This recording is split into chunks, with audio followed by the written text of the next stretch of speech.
मैंने उनको भी जवाब दिया और आपके सामने भी कह रहा हूं, अल्लाह सुब्हानहू व तआला जब तक हमको जिंदा रखेगा हम सीमांचल को आते रहेंगे और आपके लिए लड़ते रहेंगे।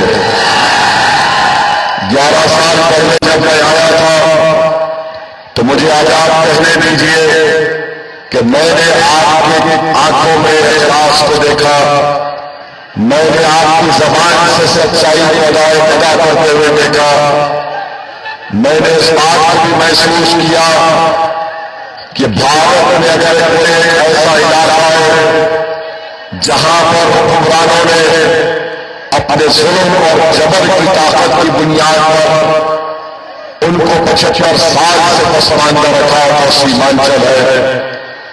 2015 के इलेक्शन में लड़े, उसी वक्त मैंने इस बात का इरादा कर लिया कि इलेक्शन का नतीजा 2015 का जो आता है हम यहां पर सीमांचल की इंसाफ की लड़ाई को जारी और सारी रखेंगे। अल्हम्दुलिल्लाह अल्लाह ने हमको तौफीक दी कि हम बराबर सीमांचल की लड़ाई अख्तर ईमान साहब की क़ियादत में लड़ रहे हैं। मेरे अजीज दोस्तों और बुजुर्गों, जो लोग बोलते हैं कि ओवैसी सीमांचल को क्यों आया है, सुनो सालिमों, अगर मुझमें लालच होता तो मैं नाम सेकुलर पार्टी के इंतखाबी मुहिम में उनकी तायीद कर देता। अगर मुझे सत्ता का शौक होता तो मैं मंत्री का ओहदा हासिल कर लेता। अगर मुझे शोहरत हासिल करना होता तो मैं कोई और काम करता। मेरी नीयत में इखलास है, मेरा इरादा पुख्ता है, मेरे हौसले इस बात को आपके सामने रख रहा हूं कि हम कभी भी सीमांचल की लड़ाई से पीछे हटने वाले नहीं हैं, लड़ेंगे और इंसाफ दिलाएंगे। और मेरे अजीज दोस्तों और बुजुर्गों, मैं आपसे सिर्फ यही अपील करता हूं कि आप अपने दिल में इस गुनाहगार के लिए एक मोहब्बत को पैदा कर लीजिए। जो आपने पैदा किया अपने दिल में, आपने हमको जगा दिया। मैं आपका दिल की अमीर गहराइयों से आपका शुक्रिया अदा करता हूं और आपको सलाम करता हूं। अमूर की जनता 11 तारीख के दिन आपको मजलिस-ए-इत्तेहादुल मुस्लिमीन के लिए पतंग छाप के निशान पर वोट देना है। अमूर की जनता आपको आपके खादिम ओवैसी की जिद्दोजहद को कामयाब करने के लिए पतंग छाप को वोट देना है। अमूर की जनता आपको अपनी मां की उम्मीदों को पूरा करने के लिए वोट देना है। अमूर की जनता आपको अपने बच्चों के ख्वाबों को पूरा करने के लिए पतंग छाप को वोट देना है। अमूर की जनता आपको अज़लियत को कम करने के लिए मजलिस-ए-इत्तेहादुल मुस्लिमीन को वोट देना है। और मैं यहां पर आपसे कहूंगा कि जो इंसाफ से मोहब्बत करता है उसको मजलिस-ए-इत्तेहादुल मुस्लिमीन को वोट देना है पतंग छाप के निशान पर। मैं आपके दरमियान में खड़े होकर तीर छाप और मोदी के नुमाइंदे जनाब सवा जफर साहब से कहूंगा कि आप कुलैया बरादरी के सामने आकर रो रो कर कह रहे हैं कि मैं तुमको अगर नहीं पूछूंगा तो किससे पूछूंगा। जनाब सवा जफर साहब, आपको ये इख्तियार है कि आप मोदी के गोद में बैठ जाएं, मगर आपको ये इख्तियार नहीं है कि पूरी कुलैया बरादरी को लेकर मोदी के चौखट पर पहुंच जाए। हम आपको इस बात की इजाजत हरगिज़ नहीं देंगे इंशाअल्लाह। और अगर आप ये समझ रहे हैं कि आप कुलैया बरादरी को कहेंगे कि मैं तुम्हारे पास ही आ सकता हूं, तो सुनो सवा जफर साहब, 75 साल से सीमांचल की जनता को दबाया जा रहा है। 75 साल से इख्तियार मस्तान साहब की पार्टी 20 साल कांग्रेस के पास सत्ता रही, नीतीश कुमार के पास 20 साल, राजद लालू परिवार के पास 15 साल। बताओ तुमने सीमांचल के लिए क्या किया, हमको बताओ। मैं जिम्मेदारी के साथ कह रहा हूं कि भारत का सबसे पिछड़ा इलाका अगर कोई है तो सीमांचल का इलाका है। सबा जफर साहब, आप क्या मोदी की आंख में आंख डालकर बोल सकते हैं कि तूने ऐसा काला कानून क्यों बनाया जिसके जरिए से मस्जिद, दरगाह, खानकार, कब्रिस्तान को छीना जाएगा? कानून ऐसा बनाया गया जो मस्जिदों को छीनने के लिए, मगर तुम्हारी आंख में आंसू उस वक्त नहीं आए। मोदी मुख्यमंत्री था गुजरात का, बेगुसरानों को 10-10 लोगों ने मिलकर इज्तिमाई असमत रेजी की, तुम्हारे आंख में आंसू नहीं आए। बेगुसरानों के 3 साल 15 महीने की बच्ची को उसके सामने उसके सर को पत्थर पर पटक कर उसका कत्ल कर दिया गया, तुम्हारी आंख में आंसू नहीं आए। गुजरात में लोग कैंपों में अपनी जिंदगी गुजार रहे थे, सबा जफर तुम्हारी आंख में आंसू नहीं आए। ट्रिपल तलाक का गलत कानून बनाया गया, मुस्लिम खवातीन पर जुल्म करने के लिए शरीयत में मदाखलत हुई, तुम्हारे आंख में आंसू नहीं आए। बुलडोजर चला मस्जिदों पर, दरगाहों पर, घर पर, तुम्हारे आंख में आंसू नहीं आए। बच्चों को गोली मार दी गई, तुम्हारे आंख में आंसू नहीं आए। आज तुम मोदी के नुमाइंदे बनकर तुम हमारे पास आकर कह रहे हो मैं तुम्हारे पास नहीं जाऊंगा तो किधर जाऊंगा? सबा जफर, तू रुख कर मोदी की तरफ और हम हल्का की तरफ रुख करेंगे। तुम कुल्हिया के नाम पर वोट मांगते हो तो दूसरी तरफ मस्तान साहब बोलते हैं कुल्हिया जीत जाएगा, सुरजापुरी को वोट दो। वाह, 30 साल की तुम्हारी राजनीति और तुम आज असबियत का नाम ले रहे हो। ओवैसी अमूर की जनता और रोहटा की जनता के दरमियान में खड़े होकर सबा जफर को और मस्तान साहब को जवाब देता है। जनता वोट देगी अमूर की तो सीमांचल के इंसाफ के नाम पर देगी इंशाअल्लाह ताला, अमूर के विकास के नाम पर देगी। तुम असबियत का नाम लेते हो। अरे बताओ, कानून बना दिया मोदी ने, वक्फ का काला कानून बनाया तो सबा जफर दुनिया ने देखा, अल्लाह ने हमको तौफीक दी। एक ओवैसी भारत के पार्लियामेंट में 540 के ऐवान में अकेला था। सुनो रोहटा की जनता, सुनो अमूर और सीमांचल की जनता, मैं अकेला खड़े होकर पिछले 11 साल से मोदी के हर कानून की मुखालिफत पार्लियामेंट में कर रहा हूं। ट्रिपल तलाक का कानून 3 बार लाया गया, मैंने उसकी मुखालिफत की। CAA का कानून गैर संविधान से बनाया गया, मैंने उस कानून को फाड़ दिया। वक्फ का कानून आया तो मोदी और अमित शाह की आंखों में आके डालकर मैंने कहा ये संविधान के खिलाफ है, ये मस्जिदों को छीनने का कानून है। उस कानून को हमने फाड़ दिया। बताओ सबा जफर, क्या तुम्हारे पार्टी के तीर छाप के लोगों ने तो तारीफ की थी उस कानून की, तुम्हारी आंख में आंसू नहीं आए।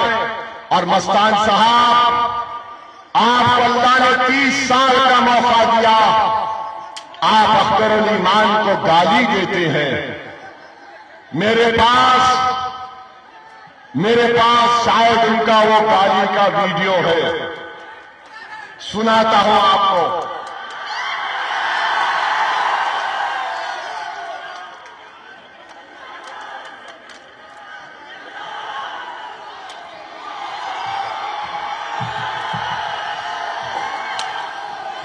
रुक जाइए भाई, दूर हटिए, ऐसा मत करिए, ऐसा मत करिए, ठहरिए 10 मिनट ठहरिए, सुनिए।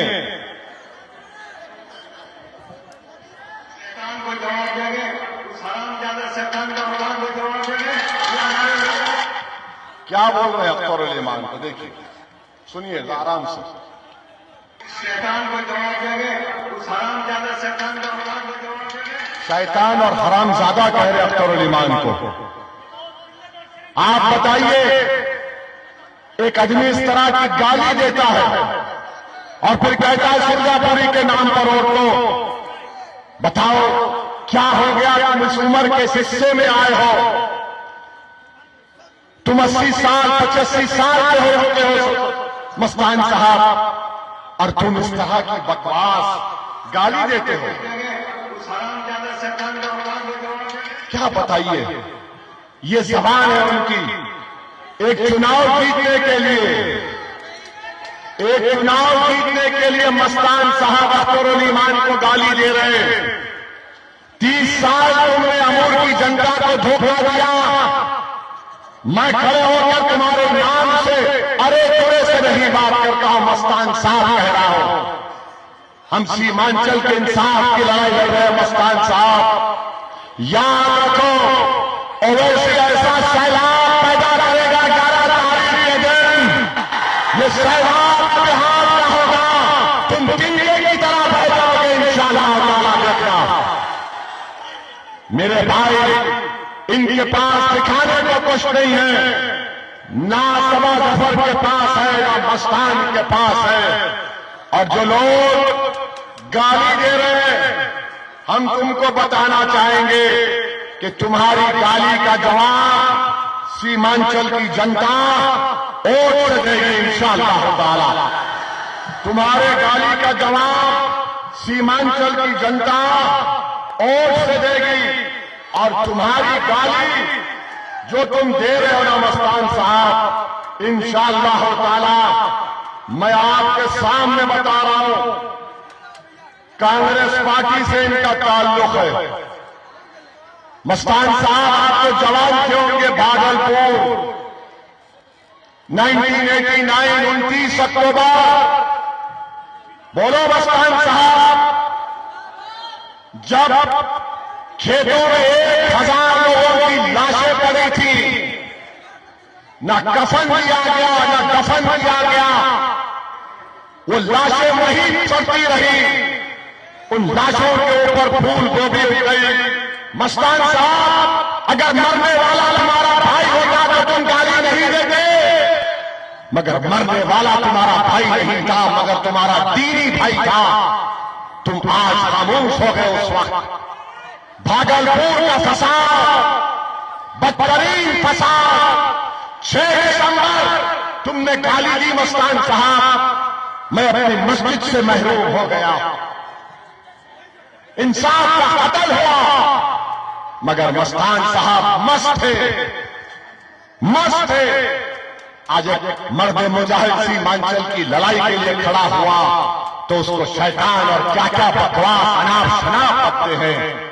मेरे अजीज दोस्तों और बुजुर्गों, ये मस्तान साहब, मोदी, अमित शाह, राहुल और सबा जफर के बारे में, इन तमाम तेजस्वी के बारे में, राजग के बारे में किसी शायर ने अच्छा कहा था, जिसने सीमांचल को उसके इंसाफ से महरूम कर दिया। शायर ने कहा, सुनो किताब सादा रहेगी कब तक, कभी तो आवाज बाप होगा। जिन्होंने बस्तियां उजाड़ डाली, कभी तो उनका हिसाब होगा। वो दिन गए जब हर सितम को अदाए महबूब कह के चुप थे। सुनो सबा जफर और मस्तान, उठेगी हम पर जो ईद कोई तो 11 तारीख को उसका जवाब वोट से होगा। सुकूत सहरा में बसने वालों, जरा रुतों का मिजाज तो देखो अमूल का।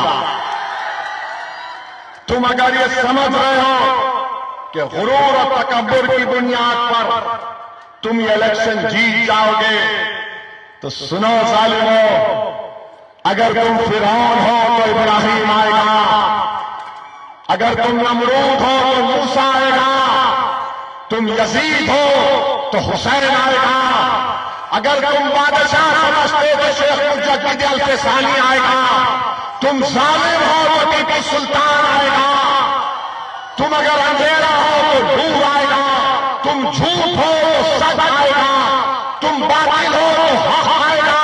और सुनो मस्तान और सुनो सबा जफर, तुम दोनों हो तो शक्ल आएगा इंशाअल्लाह। अख्तरुल ईमान जिंदाबाद। आज ये बात कर रहे हैं। और सुनो सीमांचल की जनता, 11 साल से ओवैसी सीमांचल कह रहा है, और इनको दिख गया कि ओवैसी और मजलिस इत्तेहाद और मुस्लिमीन ने सीमांचल के घर घर में पतन छाप का पैगाम पहुंचा दिया। इन्होंने देख लिया कि मां और बहनों के दिलों दिमाग पर पतन छाप छा गया। इन्होंने देख लिया कि अहले दिल रात के अंधेरे में उठकर इस समाज की कामयाबी के लिए रो रो कर अल्लाह से दुआ कर रहे हैं। तो कौन कौन क्या कर रहा है? मोदी आ गए सीमांचल को, अमित शाह आ गया सीमांचल को, राहुल आ गए सीमांचल को, तेजस्वी आ गया सीमांचल को, चिराग पासवान आ गए सीमांचल को, और ये सब मिलकर एक ओवैसी पर हमला करना चाहते हैं। याद रखो, याद रखो, 10 गीगर मिलकर शेर का मुकाबला कभी नहीं कर सकते, ना करेंगे। क्यों मुकाबला करने आ रहे हो? सब कर रहे हैं क्योंकि जानते अगर अख्तरुल ईमान जीत गया तो इनका जीना हराम कर देगा। वो सीमांचल को लड़ेगा, रिश्वतखोरी का खात्मा करेगा। इसने 5 साल में सुरजापुरी, कुल्हैया, अंसारी, शेख को लेकर काम किया। इनको डर लग रहा है कि ये हमारी असलियत को हमेशा के लिए खत्म कर देगा। खत्म करेंगे इंशाअल्लाह ताला। और सुनो सुरजापुरी जनता, एनेक्शर 1 में मरकजी हुकूमत के सेंट्रल लिस्ट में सुरजापुरी का नाम आना चाहिए। ओवैसी तुमसे वादा कर रहा है कि मैं लड़ूंगा उसके लिए इंशाअल्लाह। और मेरे अजीज दोस्तों और बुजुर्गों, हम आपको, हमारे हिंदू भाइयों को बताना चाह रहे हैं। एक हमारे हिंदू भाई ने मुझे फोन किया, कहा कि मैं अमोर का रहने वाला हूं, बताओ वैसी तुम जब सीमांचल के इंसाफ की बात करते हो तो क्या इसमें तुम हिंदुओं को भी शामिल करते हो? मैंने कहा मेरे भाई, मैं सीमांचल कह रहा हूं। सीमांचल में सब मजहब के लोग और आवाम बसती है। उसने कहा मुझे सबूत दो, तो मैंने कहा संविधान को खोलो, संविधान की किताब को आप भी खोलो, दफा 30 दो पढ़ो, जो पुकार कर बाबा साहिब अम्बेडकर ने लिखा, जिस भारत के इलाके में नाइंसाफी है, जहां पर बेरोजगारी है, जहां पर गुर्बत है, वहां पर उसको कम करना चाहिए। तो सीमांचल की लड़ाई संवैधानिक लड़ाई है दफा 32 के तहत। तो हमारे हिंदू भाई बड़े मुतासिर हुए। उन्होंने दोबारा फोन करके कहा कि तुमने सच कहा, संविधान में लिखा हुआ है। तो मैंने कहा कि आप वोट देंगे अख्तरुल ईमान को? तो उन्होंने कहा यकीनन सीमांचल की पसमानदगी को दूर करने के लिए पतन छाप को पहली मर्तबा वोट दूंगा। मेरे अजीज दोस्तों और बुजुर्गों, मैंने उनसे कहा ये क्षेत्र के न्याय की लड़ाई है, ये क्षेत्र के न्याय की लड़ाई है, और इस लड़ाई में आप हमारा साथ दीजिए। याद रखिए, चुनाव की इंतखाबी मुहिम आज खत्म हो जाएगी, नतीजा 14 को आएगा इंशाअल्लाह। अख्तरुल ईमान कामयाब होंगे, मगर सीमांचल की लड़ाई ये गुनाहगार लड़ते रहेगा इंशाअल्लाह ताला। मैं आपसे पूछ रहा हूं, मैं अमोर के नौजवानों से पूछ रहा हूं, क्या तुम मेरा साथ उत्तर प्रदेश में दोगे? तुम मुरादाबाद चलोगे? तुम रामपुर चलोगे? तुम गाजीपुर चलोगे? तुम कैराना चलोगे? तो चलने से मुराद मेरे साथ चलना नहीं, तुम्हारी दुआओं का मोहताज हूं। मेरी मां और बहनें, मैं तुम्हारी दुआओं का मोहताज हूं। तुम अल्लाह के सामने हाथ उठाकर दुआ कर दो, खुदा की कसम तुम्हारा यह गुनाहगार बेटा तूफानों में कूद कर उसका रुख मोड़ देगा इंशाअल्लाह। हवाएं आएगी तो उसका रुख मोड़ देगा इंशाअल्लाह ताला। बातिल को कामयाब होने नहीं देंगे, हक को गालिब अल्लाह करेगा, और हम हक के सिपाही हैं, हक को कामयाब करना ये हमारी जिम्मेदारी है। तो मेरे अजीज दोस्तों और बुजुर्गों, ये क्षेत्र के न्याय की लड़ाई है।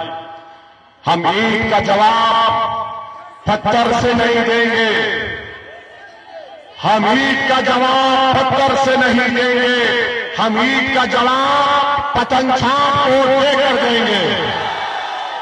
हम ईद का जवाब पतन छाप को देकर देंगे। सबा गफार याद रखो।